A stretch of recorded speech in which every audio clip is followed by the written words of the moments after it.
كابتن حسين لبيب قدر ان هو يلعب في مخ الاهلاويه. ايه الحكايه وايه القصه؟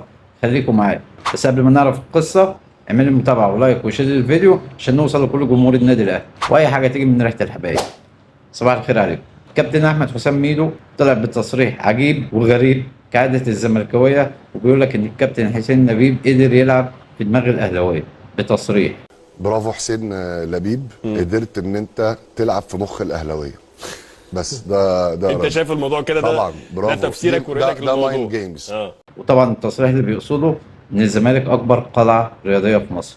طبعا انا جبت راي الاهلاويه قبل كده ان الموضوع مش في دماغهم، وان الموضوع لو طلع من اي حد من جمهور نادي الزمالك فده شيء عادي وشيء طبيعي، واي حد بيقول اي كلام، فالكلام ما عليهوش فلوس.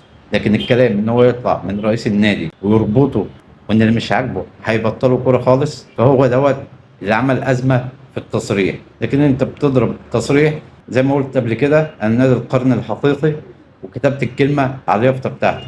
محدش اتكلم، بس النادي الاهلي رفع عليك قضيه علشان دوت الشعار الخاص بالعلامه التجاريه بتاعته. موضوع ان الزمالك اكبر قلعه رياضيه في مصر ده هو مأثر على الاهلاويه ولا هيأثر. الكلام مش بفلوس، لكن برضو كل زملكاوي عايز يحط الشعار دوت في حته من وجهه نظره هو.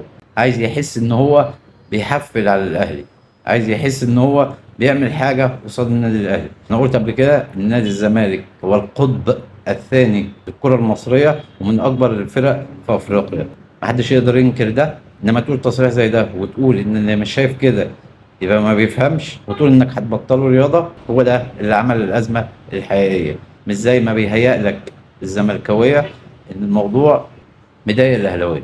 اشوفكم الفيديو اللي جاي.